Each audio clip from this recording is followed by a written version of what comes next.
Xbox and Microsoft really are not having a good time right now because Bethesda and the team who works on World of Warcraft has unionized. They're not together, they're not like the same union, but they both separately unionize, which is still not good for Microsoft. Now, obviously, the unions are good for people in the unions. Unions are a good thing in the workplace. Collective bargaining power against one guy is a good thing when that one guy controls all your paychecks. It just is. There's no way in the world you can, like, rationalize how that isn't a good thing. Like, I know there's some union dues, okay, to organize stuff and things like that, but compared to the average pay rise you get from being in a union, it's massive, okay? Unions just make sense. And the reason this is bad for Microsoft, because one of the reasons they bought all these studios was to have more control over them.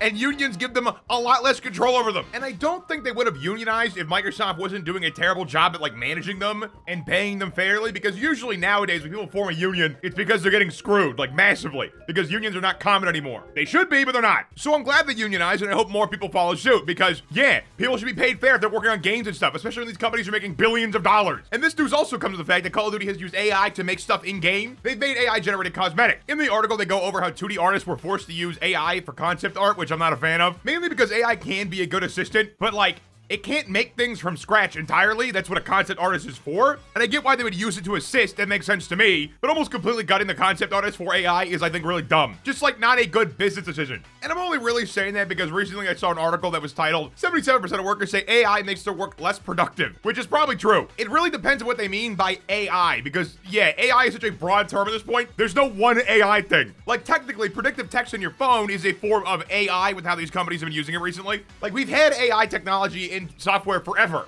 It was just never called AI because it's not really AI. None of this is really AI. I hate that buzzword because it's made things not mean anything. Like all this stuff used to be called like an algorithm or like machine learning, but those things were like a way better descriptor of what they actually were. Like an algorithm is like a pretty broad definition, yeah, but it's also a very good indicator of what the thing is. And machine learning is also a pretty good indicator of like what it is. It's machine learning. It's a machine learning thing. You're giving it data and it's giving you an output, right? All of that makes sense. But AI means artificial intelligence, which doesn't exist. It's not real. ChatGPT is just an LLM, a large language model.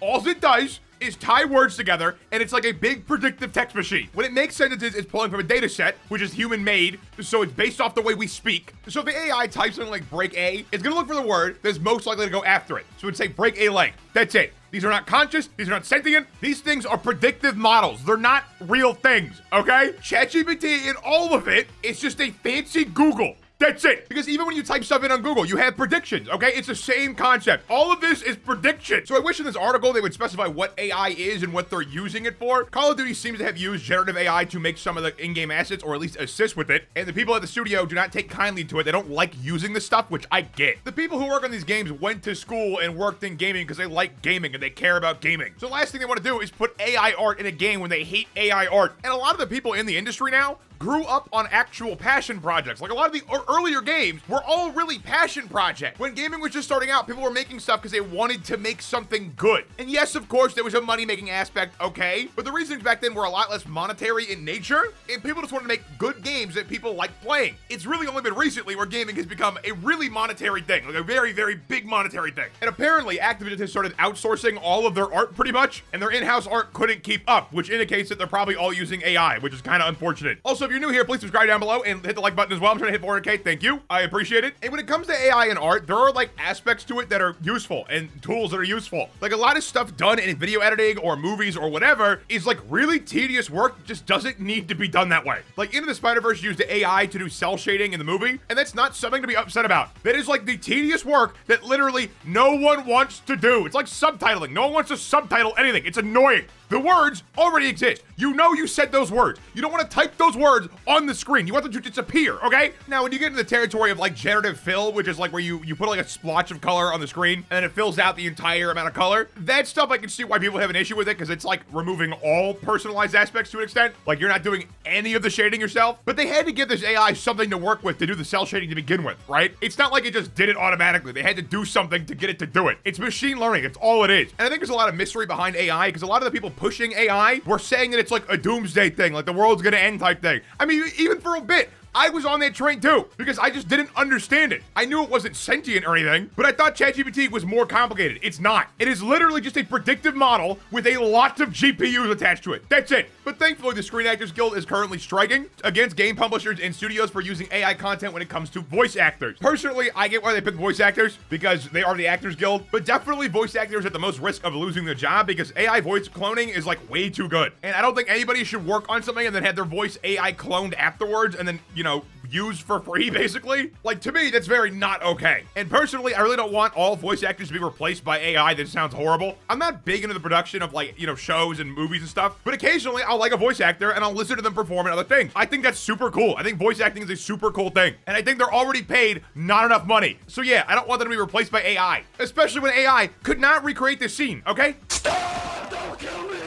And AI could not make that noise. But I am super glad that Bethesda is unionizing and that the World of Warcraft team is unionizing, because hopefully they can prevent this stuff from happening in their own studios. And then hopefully as well, this means that all their future releases will be better, because these people will be treated better, they'll have better working hours, they'll have more creativity to use. Like, I think a lot of the problems with a lot of games that have come out recently is just the fact that all of these big publishers ruin the games. That's pretty much it. I don't think the devs or the designers or any of them are at fault almost at all. Like, sure, maybe this is the one guy in the studio who didn't do his work on time or something stupid, right? But in general, I think it really is just the publisher, which in this case is Microsoft and or Xbox, because they own all of them. Like in the case with Halo Infinite, it was like literally just bad management from the higher ups. Like, whoever made the call to outsource all their work is brain dead and should be fired, because that is the reason Halo Infinite sucks. If you hire contractors every 6 months to make your game, you're never gonna have people on board who worked on the thing the entire time. It just made way more work that didn't need to happen, because what happened is this game kept getting delayed internally, right? Because every 6 months, they would hire new contractors, and those contractors would have to relearn everything about the engine they were working in, because it wasn't a standardized engine. So basically what they would do is they would hire contractors every 6 months, cycle them out so they get paid more, and then for 3 months out of those 6 months, they were just learning the engine. It is such a terrible system, and it probably costs them way more money than just doing it the right way. And that had to be a Microsoft decision. It had to be. I would be shocked if 343 was like, Microsoft, please, let us hire contractors every 6 months to make this game horrible. Please. Let us fail, please, Microsoft. But I hope the rest of Activision Blizzard gets in a union. That'd be great. Maybe then Call of Duty will actually be decent again. Who knows? That'd be amazing, because Starfield was not good, okay? Starfield was Todd Howard's child, okay? It was his baby. And that game was such a disappointment. It's just a loading screen simulator with like some planets in between. And it's just overall a really disappointing game. I really wish it was better. But Fallout 4 is pretty good. It's kind of buggy. The building sucks in Fallout 4. And Fallout 3 is also pretty good. I have not played much of Fallout 3 though. I remember getting it to boot like one time, and I played it for a little bit, and then I did not play it again. Same with Vegas. But if you like me talking about Xbox here, you should check out this video where we're talking about Xbox for 30 minutes. Here's a clip. If it's real, it's not anything you think it is. No, but you're a funny. moron. But it's funny.